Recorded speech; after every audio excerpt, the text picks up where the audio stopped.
नमस्कार, स्वागत है आपका दृश्य न्यूज उत्तराखंड में। मैं आपके साथ संदीप पोयवाल। इस वक्त हम मौजूद हैं मंगलोर के अब्दुल कलाम चौक पे, जहां पे आप देख सकते हैं कि ये हम पहले ये दिखाते हैं कि ये मेन हाईवे है। फ्लाईओवर से आपको लग भी रहा होगा कि मेन हाईवे है, और मेन हाईवे से लगता हुआ ये एक बाग था आम का बाग। ये रातों रात काट दिया गया है और इसमें लगभग 50 से 60 पेड़ यहाँ पे ये कटे हुए हैं। आप देख सकते हैं कि ये आम का बाग जो है रातों रात काट दिया गया और इसमें कोई भी परमिशन नहीं ली गई है। अगर जो इस तरीके की हम घटनाएं देखें तो हरिद्वार जिले में आए दिन आती रहती है। तमाम बाग जो है इस तरीके से अवैध तरीके से कटान हो रहा है। जो लकड़ी माफिया है वो ये भी नहीं देख रहे हैं कि ये फलदायक वृक्ष है और फलदायक वृक्ष को काटने के लिए अनुमति लेनी पड़ती है। अनुमति भी उद्यान विभाग से लेनी पड़ती है और वन विभाग से लेनी पड़ती है। यहाँ पे अब हम आपको दिखा देते हैं, मौके पे जो है वन विभाग की टीम तो यहाँ पे मौजूद है और बताया जा रहा है कि कल रातों रात इस पेड़ को काटे गए हैं और वन विभाग की टीम यहाँ पे मौजूद है। एसडीओ ज्वाला प्रसाद जी हमारे साथ यहाँ पे मौजूद हैं। उनसे जानते हैं कि आखिर इस तरीके के जो अवैध कटान हो रहे हैं क्यों हो रहे हैं, क्यों इनके हौसले बुलंद हो रहे हैं। तो ज्वाला जी से जानते हैं। नमस्कार एसडीओ साहब। नमस्कार नमस्कार। एसडीओ साहब, ये रातों रात ये पेड़ काट दिए गए हैं। बताया जा रहा है कि इसमें कोई भी अनुमति नहीं ली गई थी। कहां तक सच्चाई इस बात में? जी, अभी तक इसमें कोई भी अनुमति नहीं ली गई थी। हमारे सामने अभी तक किसी ने भी किसी प्रकार की अनुमति प्रस्तुत नहीं की। जी। अगर तो देखा जाए फलदायक वृक्ष है, फलदायक वृक्ष जंगली अगर तो पेड़ होते हैं जैसे यूके पिस्टिक हो गए, सागौन हो गया या और पेड़ हो गए, उनमें जो वन विभाग है एकदम से हस्तक्षेप कर देता है। लेकिन यहाँ पे ये फल वृक्ष है, यानी कि फलदायक वृक्ष है। इसमें उद्यान विभाग का भी बहुत बड़ा रोल रहता है और राजस्व का भी बहुत बड़ा रोल रहता है। तो आप ही की टीम यहाँ पे नजर आ रही है, उद्यान विभाग और राजस्व की टीम नहीं दिखाई दे रही है। हम लोग यहाँ पर मुस्तैद हैं ताकि यहाँ से किसी भी प्रकार का जो अभिभावन है वो ना होने पाए। उद्यान विभाग को हम लोगों ने मॉर्निंग में यहाँ पर आए थे, वो लोग कल भी रहे थे मॉर्निंग में, उनके द्वारा एफआईआर तो करवाई गई है। लेकिन जो सुपुर्दगीनामा दिया जाना था, जो लकड़ी को उठा करके जो अपने कब्जे में लिया जाना था, जो उनको एक्ट के तहत अधिकृत भी किए गए हैं, वो अभी तक कार्रवाई नहीं हो पाई है। तो चूँकि अभिभावन न हो अनधिकृत, इसलिए हम लोग यहाँ पर मौके पर बने हुए हैं।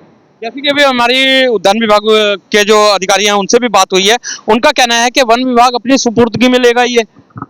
जी, हम लोग अपने सुपुर्दगी में लेने को तैयार हैं, लेकिन उससे पहले सुपुर्दगीनामा उनको तैयार करना पड़ेगा। जो भी प्रकाश है यहाँ पर उसका विवरण दर्ज करना पड़ेगा और प्रॉपर जो इसमें से जो प्रकाश निकलेगा उसका उल्लेख करके हमको हैंडओवर करना पड़ेगा। अगर देखा जाए हरिद्वार जिले में आए दिन इस तरीके की घटना होती है कि बाग काट दिए जाते हैं। अगर तो अनुमति भी की हम बात करते हैं तो अनुमति 10 या 20 पेड़ों की होती है, लेकिन उसकी आड़ में काट दिए जाते हैं 40-50 अमूमन होता ही है। ऐसा क्यों हो रहा है? क्या जो लकड़ी माफिया हैं उनको खौफ नहीं है शासन प्रशासन का या वन विभाग का या उद्यान विभाग का? नहीं, खौफ बराबर है। इसलिए जो मैं पहले भी आपसे इस बात को स्पष्ट कर चुका हूँ, यदि खौफ नहीं होता है तो इस प्रकार की कार्रवाई जो डरे सहमे उन्होंने की है नहीं करते, वो लोग इसमें और भी आगे बढ़ते। लेकिन चूंकि खौफ है, हम लोगों के द्वारा कार्रवाई की जा रही है, प्रॉपर कार्रवाई की जाती है। हाँ, जहाँ तक मैं कहूँ कि फलदार वृक्ष हैं, फलदार वृक्ष में यदि जो हमारे नेशनल पार्क हैं उससे 2 किलोमीटर सीमा के बाहर के जो जितने भी फलदायी वृक्ष हैं जो कि कृषि भूमि में हैं, उसमें हॉर्टिकल्चर को कार्रवाई करने के लिए अधिकृत किया गया है। तो यहाँ पर थोड़ा सा हम लोगों का भी ये मानना है कि जब वो लोग कार्रवाई करेंगे, वो हम अधिकृत करेंगे, हमको सुपुर्दगीनामा देंगे तो उसके आगे की कार्रवाई हम लोगों के द्वारा की जाएगी। जहाँ पर हमें लगेगा कि किसी भी भारतीय वन अधिनियम का या वन्यजीव अधिनियम का यदि कोई उल्लंघन हुआ हो या हमारे स्तर से कोई कार्रवाई की जानी हो, जहाँ पर भी हम लोग स्पष्ट रूप से इस चीज़ के लिए होंगे, हम लोग अवश्य रूप से कठोर कार्रवाई करेंगे और हम लोगों ने निर्देश भी कर दिया है कि इसमें भी हम लोग कठोर कार्रवाई करने का प्रयास करेंगे। अरे कार्रवाई के नाम पे हमेशा ये हो जाता है कि एफआईआर कर दी है, एफआईआर के अलावा कोई भी आज तक कार्रवाई नहीं देखने को मिली है। अगर तो हरिद्वार जिले की बात करें, अभी पिछले बीते दिनों भी काफी बाग कटे हैं, जैसे मानूवास में कटा है, इधर यहीं पे मंगलोर में अब्दुल कलाम चौक में बैक साइड में कटा है। बहुत सारे पेड़ ऐसे कट चुके हैं, लेकिन कार्रवाई के नाम पे सिर्फ एफआईआर ही है क्या? नहीं, एफआईआर जो होती है वो पुलिस के पास एफआईआर होती है। आगे की कार्रवाई के लिए इसमें पुलिस विभाग ही जो सक्षम या अधिकृत है वो ही इस पे कह सकते हैं। लेकिन जहाँ भी हमारे द्वारा कार्रवाई की जाती है, हम लोगों के द्वारा जब्ती भी की जाती है, हम लोगों के द्वारा कोशिश किया जाए कॉन्फिस्केट करें। क्योंकि ये जो ऑफेंस है ये कंपाउंडेबल है, तो कंपाउंड करने के लिए जो उनको लीगल राइट्स दिए गए उसके लिए कंपाउंड भी किए जाते हैं।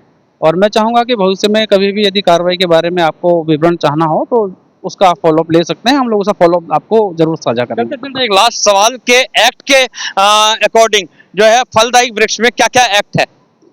जो हमारे पास अभी कहें हम लोग वृक्ष संरक्षण नियम जो हमारे पास है उसके अंतर्गत इसमें कार्रवाई की जाती है, और जितने भी हमारे कृषि क्षेत्र में 2 किलोमीटर सीमा के बाहर के जो भी कृषि क्षेत्र के फलदायी वृक्ष हैं उसमें जो है हॉर्टिकल्चर डिपार्टमेंट को कार्रवाई करने के लिए प्राधिकृत अधिकारी नियुक्त किया गया है। उनके द्वारा कार्रवाई भी अपेक्षित है और हम लोग भी उनके सहयोग के लिए यहाँ पर खड़े हैं।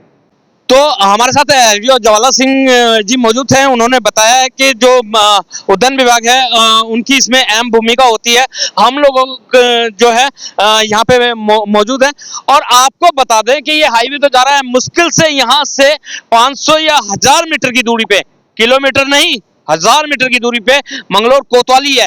ये यानी कि पुलिस का भी डर नहीं है इन माफियाओं को। धड़ाले से पेड़ काट रहे हैं और आने वाला टाइम आपको पता है कि अगर तो पेड़ है तो जल है और जल है तो जीवन है। कहाँ तो एक तरफ हम लड़ाई लड़ते हैं उत्तराखंड के अंदर जल जंगल जमीन की, लेकिन वहीं पे जल जंगल जमीन जो है हम अपने हाथों से बर्बाद कर रहे हैं। तो हमारे आने वाला फ्यूचर क्या होगा ये एक सोचने का विषय है। इसका जिम्मेदार कौन?